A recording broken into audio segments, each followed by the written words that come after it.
Halo, perkenalkan namaku Muhammad Zaki Amruwoh. Untuk nama biasanya aku di pameran-pameran aku pakai nama Zaki AMR. Asalku dari Tuban. Aku hari ini berproses selama 3 tahun terakhir ini aku berproses di Surabaya karena ya kebetulan aku kuliah di UNESA. Jadi aku berproses juga di Surabaya untuk bikin karya-karyaku.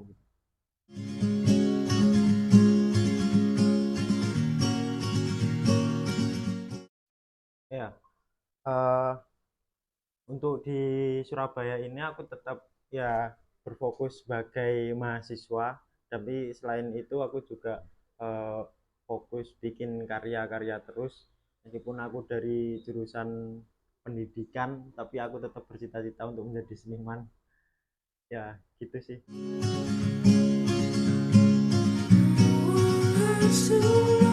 Eh, Sebelumnya aku mulai belajar serius tentang seni rupa itu sejak 2019. Waktu itu aku masih SMA.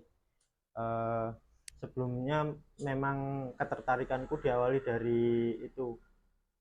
Waktu masih SD itu sering disuruh ikut lomba mewakili sekolah gitu, lomba kaligrafi, lomba ya soal-soal lomba-lomba gambar lah dan lain-lain gitu. Nah, waktu di SMP itu aku mencoba menantang diriku, gimana sih pok, pok, gimana aku bisa gambar wajah manusia gitu, karena sebelumnya aku cuman ya bikin hot-hot gitu, bikin hot-hot kaligrafi. Nah, aku menantang diriku, aku sebelum masuk SMA aku harus bisa gambar wajah manusia gitu. Aku kejar terus, akhirnya sampai alhamdulillahnya sampai sebelum aku masuk SMA aku bisa gambar wajah manusia. Akhirnya ya sempat menerima order-order juga gitu dari hasilku itu. Nah, di perjalanan waktu SMA aku mulai menemukan komunitas di kota Tuban. Ya, jaraknya dari rumah cukup jauh, 1 jam ke kota. Akhirnya dari itu aku mulai sering kumpul-kumpul sama teman-teman yang di kota, mulai tahu apa itu pameran seni dan lain-lain. Itu aku tahuku dari teman-teman komunitas itu. Emang aku dari SMP itu udah mulai berpikiran untuk ngambil kuliah di seni rupa gitu, cuman belum tahu mau ngambilnya di mana. Ya, akhirnya keputusan terakhir aku ngambil di UNESA itu. Aku di UNESA ngambil pendidikan seni rupa.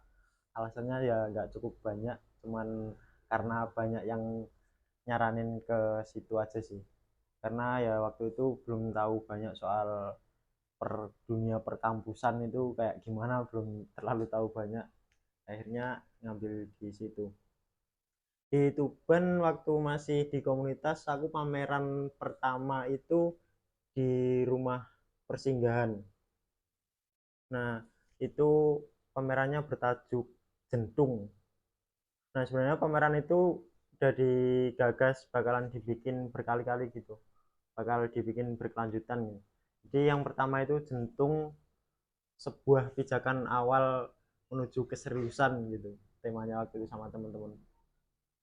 Ya, alhamdulillah itu pameran pertama dan cukup berkesan bagiku. Nah, waktu di SMA juga aku sempet dobrak ngomong ke guruku seni budaya, Pak, aku pengen bikin pameran tunggal di sini gitu. Sebenarnya awalnya mau berdua, cuman temanku rada ya ribet lah, akhirnya aku putuskan untuk sendiri. Waktu itu aku didukung sama salah satu guruku untuk bikin pameran itu bareng sama bazar PKWU waktu itu. Jadi pamerannya juga dibuka sama kepala sekolah juga waktu itu. Cukup seru dan memuaskan banget sih. Ya, memang waktu itu aku belum terlalu tahu banyak soal pameran itu kayak gimana, cuman aku pokoknya pengen pameran tunggal gitu. Seru banget sih waktu itu. Nah, akhirnya setelah lulus SMA aku lanjutin di UNESA, mulai tahu lebih luas lagi tentang dunia seni rupa kayak gimana gitu, mulai ketemu teman-teman banyak dan lain-lain, kating-kating lah dan lain-lain, banyak-banyak sharing sampai sengkuni dan lain-lain. Itu cukup memberiku banyak pengalaman. Nah, waktu kuliah aku sempat gabung sama kolektif Lingkar Dalam, sama kating-kating itu bikin pameran waktu itu. Nah, dari situ aku cukup terinspirasi juga untuk bikin kolektif sendiri, walaupun ya terkesan ikut-ikutan, tapi aku pengen nunjukin aku bisa bikin juga. Aku sama teman-teman bikin kolektif yang namanya Nawasena, sempat bikin pameran di Rumah Budaya itu, eh, Sambung Roso waktu itu judulnya. Terus hari ini karena ya teman-teman udah pada, yang lain pada fokus pada ketertarikannya masing-masing, akhirnya aku bikin lagi namanya Biang Lala, yang akhirnya berjalan sampai saat ini. Waktu itu sempat bikin pameran di kampus, ngerespon lorong namanya, waktu itu pameran drawing. Kita sama teman-teman bikin itu AOTD, Art of the Day, jadi karya hari ini. Aku bikin 4 hari, jadi setiap hari itu karyanya di rolling, diganti setiap hari. Karena ya kita juga buka semacam open call gitu untuk teman-teman untuk mengirimkan karya. Jadi kita waktu itu dapat karya cukup banyak, ya akhirnya lumayan tercapai lah untuk kita untuk kita memamerkan karya yang setiap hari diganti itu. Kita bikin perform, kita bikin ya banyak hal, ada bazar dan lain-lain waktu itu. Nah, di semester 5 kemarin itu ada program magang dari kampus. Waktu itu aku maksa ngambil magang.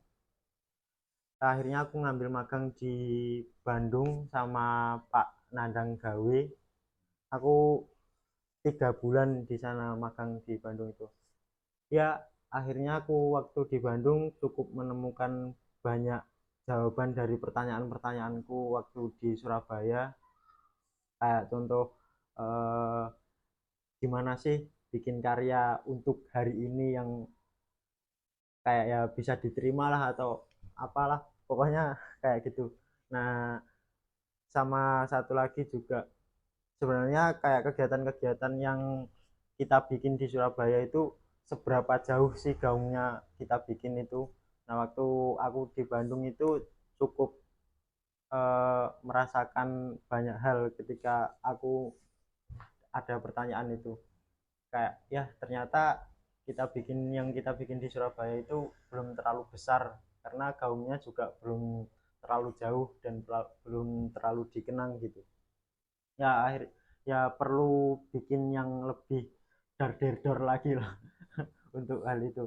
Nah, di Bandung aku sama Pak Nandang itu fokus belajar di drawing, karena emang dari awal pemberangkatanku berkarya itu dari drawing gitu. Aku mendalami karya drawing sama Pak Nandang itu cukup dapat banyak pelajaran, cukup, karena Pak Nandang itu punya treatmentnya sendiri, mulai dari pendekatan individu, aku asalnya itu dari mana, dari latar-latar belakangku itu semuanya diulik sama Pak Nandang. Akhirnya terwujudlah satu series karya yang nantinya insya Allah dipamerkan di bulan April di Bandung sama teman-teman, karena sempat bikin kelas waktu itu, jadi digabungin gitu. Aku waktu magang di sana aku digabungin sama teman-teman yang di sana.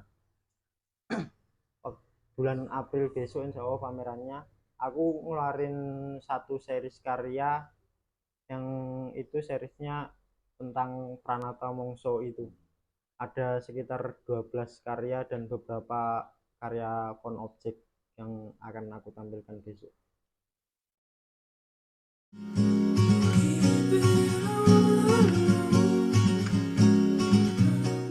Untuk karya-karyaku, aku terinspirasi dari kehidupanku waktu di Tuban. Jadi aku itu anak seorang petani jagung yang eh, dengan ladang tada hujan. Jadi dari itu aku mengambil inspirasi karyaku dari kisah-kisahku selama di Tuban. Kayak contoh ada, eh, di itu petani-petani di sana itu dulunya pakai kalender Pranata Mangsa, pakai tanda-tanda. Jadi untuk mengenali musim itu petani-petani menggunakan kalender Pranata Mangsa itu, karena di setiap pergantian musimnya itu ada apa namanya, ada setiap pergantian musimnya itu ada tanda-tanda untuk mengenali perubahannya gitu. Aku ngangkat karya-karyaku dari isu-isu seperti itu, kayak contoh yang lain juga itu soal isu tanah dan lain-lain gitu.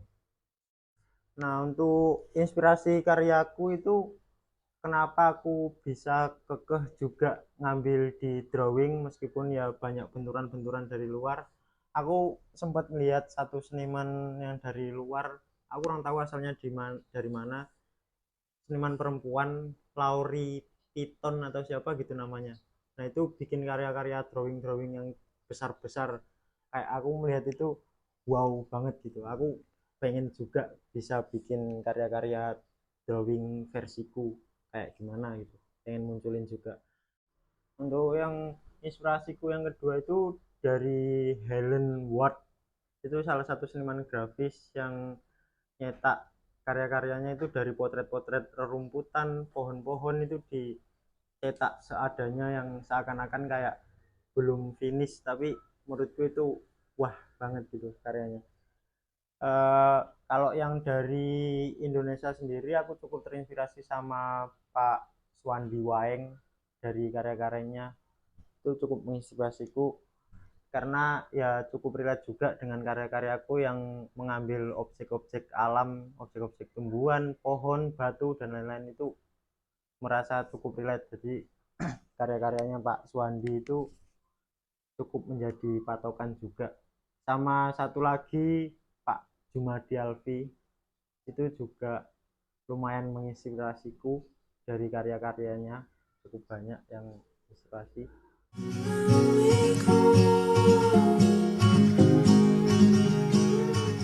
Ya, aku untuk proses berkaryaku, aku biasanya ketika bertemu menemukan satu ide itu aku kumpulin dalam satu catatan. Aku punya beberapa buku catatan yang ya setiap penuh ganti gitu, karena ya dari itu nggak tahu kok tiba-tiba waktu itu bisa mulai seneng mencatat-catat hal-hal kecil itu, aku kumpulin jadi satu catatan, entah sketsa atau beberapa pendapat-pendapat dari pemikir-pemikir atau filsuf-filsuf apalah, itu aku kumpulin di satu buku, yang satu saat nanti hal yang aku kumpulin ini pasti jadi karya gitu. Nah, satu hal yang menurutku cukup menarik itu adalah, dari proses berpikirku adalah toilet. Itu cukup kayak relate banget gitu. Jadi ketika biasanya aku kalau mikir kenceng gitu mesti pengen berak. Jadi aku pergi ke toilet sambil ngerokok sambil mikir gitu. Biasanya aku banyak bertemu ide itu malah di toilet. Jadi toilet itu menurutku juga tempat paling bebas, karena aku bisa melakukan apapun hingga proses berpikir dan lain-lain itu aku cukup menemukan banyak di toilet itu. Ya akhirnya dari catatan-catatan dan catatan yang aku bikin itu bisa aku wujudkan menjadi beberapa karya, menjadi ya banyak karyaku dari catatan-catatan harian sih itu. Nah, untuk perwujudannya dari catatan-catatan itu, eh, terkadang aku juga nggak menunggu catatan-catatan itu menunggu relate sama isu-isu hari ini, tapi ya kadang dari catatan-catatan itu hari ini nih aku perlu mewujudkan catatan-catatanku yang kemarin. Kadang juga ya dari ada kasus-kasus itu yang menurutku ngerasa relate, ya akhirnya aku kadang memeriksa catatan-catatanku kembali. Oh ternyata ada, aku pernah menulis ini juga. Nah itu aku wujudkan dalam karyaku gitu. Dari catatan-catatan itu kemarin waktu magang itu juga cukup relate. Di sana aku juga dikasih satu treatment untuk bikin catatan-catatan kayak gitu, mulai ya bikin peta konsep lah apa gitu. Aku jadi cukup terbiasa juga ketika disodorin metode yang seperti itu. Dari catatan-catatanku itu kadang dari satu isu aku bisa kembangin menjadi sub-subnya itu menjadi banyak karya juga. Jadi ketika aku ngomongin soal pertanian, aku dari anak petani dan lain-lain itu aku pecah lagi dari itu ada beberapa sub sih yang bisa ketemu. Nah, setiap subnya itu biasanya aku jadikan satu series karya. Itu ya pelan-pelan tanpa aku sadari menjadi treatmentku juga.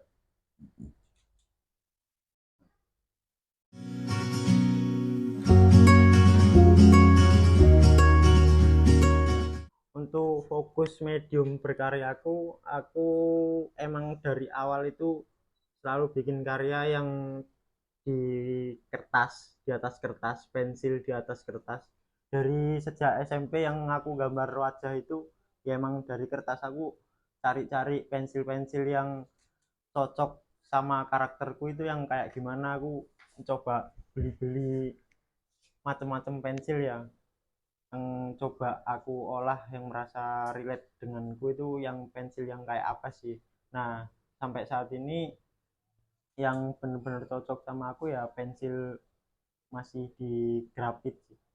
Bukan, nggak ngerasa cocok sama media karpol atau yang lainnya lah. Ya sempat nyoba cuman nggak ngerasa cocok. Tapi ya emang sampai saat ini aku pasti pakai pensil grafit di atas kertas itu. Nah, selain itu aku juga bikin kertas daur ulang. Dari kertas itu aku coba bikin drawing juga dari pulpen. Nah, selain itu aku bikin kertas itu udah menjadi karyaku sendiri gitu tanpa aku bikin kasih gambar ulang. Jadi jadi dari kertas yang aku bikin itu aku olah sedemikian rupa seperti yang aku bayangkan. Jadi kertas yang aku bikin itu yaitu karyaku gitu. Tinggal nanti selanjutnya aku pikirin gimana cara presentasinya dan lain-lain itu. Aku pikir itu teknik-teknik selanjutnya lah yang perlu aku pikirkan lagi. Tapi dari drawing sama bikin kertas sendiri, kertas daur ulang, saat itulah aku ngerasa menjadi diriku sendiri tanpa paksaan, tanpa apalah dari luar. Aku bikin kertas, aku ngedrawing itu aku merasa menjadi diriku yang sepenuhnya gitu. Aku nggak udah Ketika melakukan hal itu, aku udah nggak mikirin ini bakalan laku, ini bakalan gimana gimana. Nggak terlalu memikirkan lebih jauh. Cuman dari proses-proses itu aku merasa ini aku gitu, menemukan keasikan di situ lah. Jadi untuk drawing drawing sendiri juga aku kadang bikin nggak selalu soal drawing yang besar sampai 1 meter ke atas lah atau apa. Aku juga sering bikin drawing drawing kecil dari A5 A4 itu. Aku malah merasa lebih seneng gitu dengan media-media yang kecil itu. Tapi ya juga bikin karya-karya, nyoba bikin-bikin yang lebih besar juga. Nah, selain kertas aku juga bikin di kanvas. Tapi waktu itu aku ketika ngedrawing di kanvas itu lebih ngambil media pulpen, karena aku mengingat kembali proses-prosesku yang dulu itu. Aku juga sempat belajar pakai pulpen, ternyata seru juga.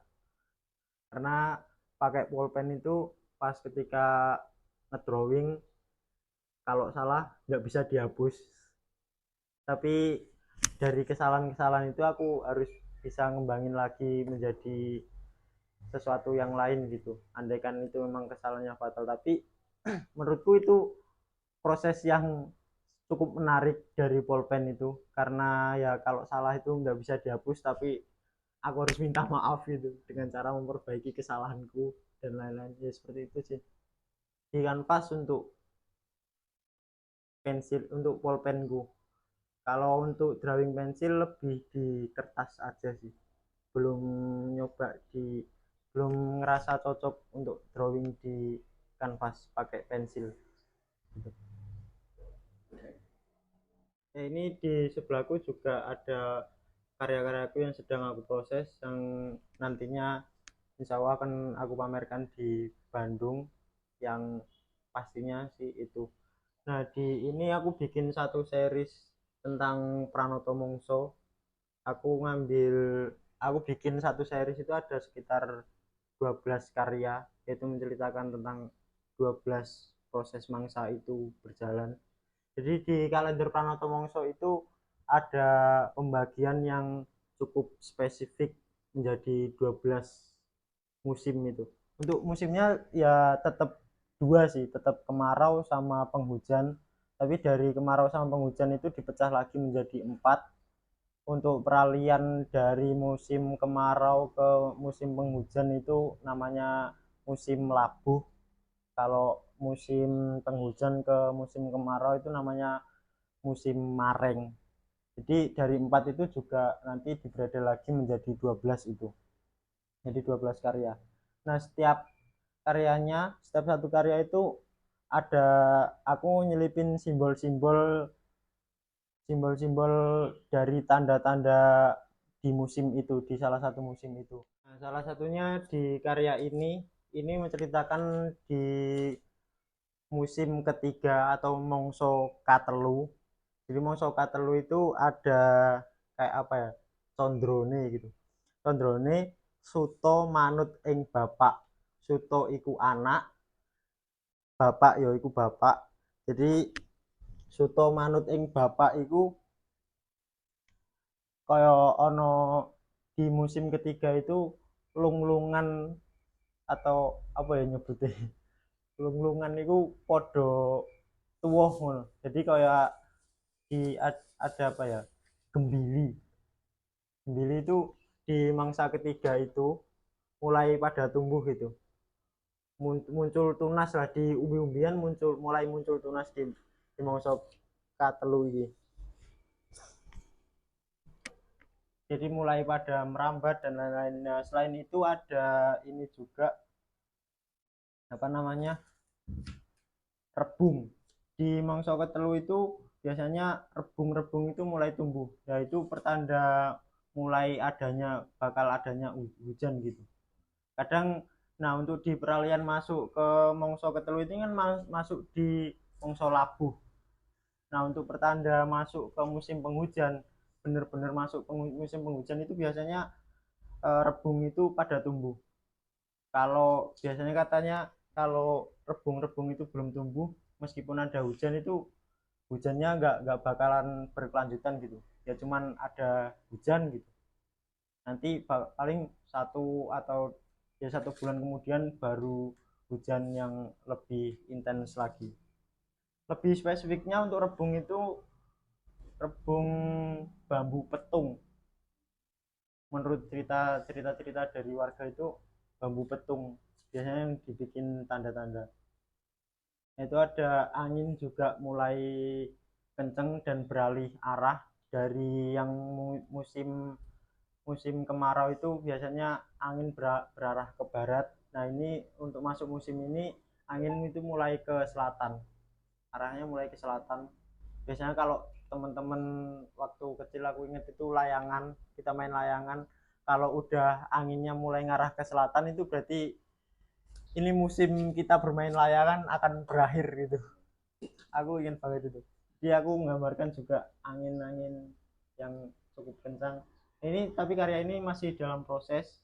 Jadi yang kembali lagi yang tadi, Suto iku anak iki Suto manut ing bapak. Jadi anak koyok anak iku manut nang bapake gitu. Nah, karena koyok lunglungan, gembili, umbi-umbian itu mulai bertunas dan mulai merambat kayak anak mengikuti bapaknya gitu.